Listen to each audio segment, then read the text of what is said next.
In these biotech research laboratories at the University of Washington, scientists are working to design new versions of the miniature machines that carry out nearly all the important functions of living things, proteins. You've probably heard of DNA and genomes. Those are the blueprints, the instructions. But what they're the instructions for is making proteins, and proteins go and do all the work. Proteins regulate the electric currents in our brains. They metabolize the food we eat. They build up our muscles.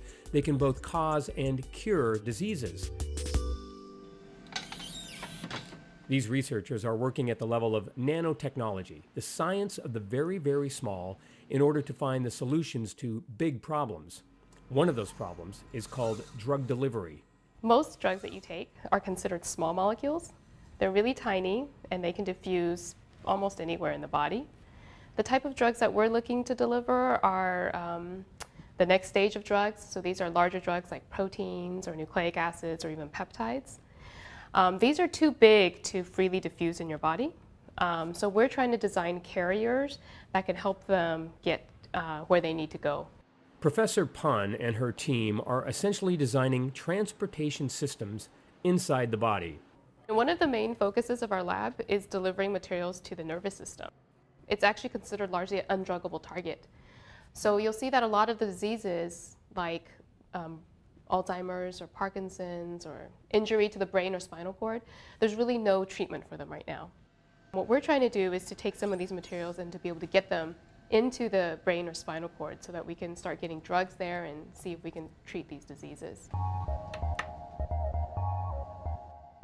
The students here work with high-tech imaging systems, identifying proteins with fluorescent markers to follow their progress. They have fluorescently tagged our material, and they're looking at it under a fluorescent microscope. That magnifies the cell so you can see it, and the fluorophore tag allows you to track where it's going.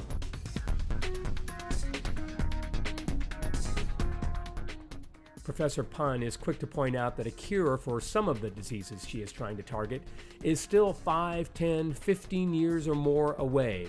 But the results of this research will spur others to work even faster. We're just working in small animal models at this point. But what we hope is if we generate really exciting data, which we'll find out in the next year or so, that if we can get pharmaceutical industries interested, that they'll be able to pick it up and make it go much more quickly than we ever could. So there are all these problems that the world faces, and just in the same way that biology solved the problems it faced by evolving better proteins during evolution, our hope is to be able to create new proteins that will solve some of the 21st century problems. Engineering proteins to boldly go where no protein has gone before is not science fiction. It's real. And the work needed to make it happen is going on right now inside the Molecular Engineering and Science Building on the University of Washington campus.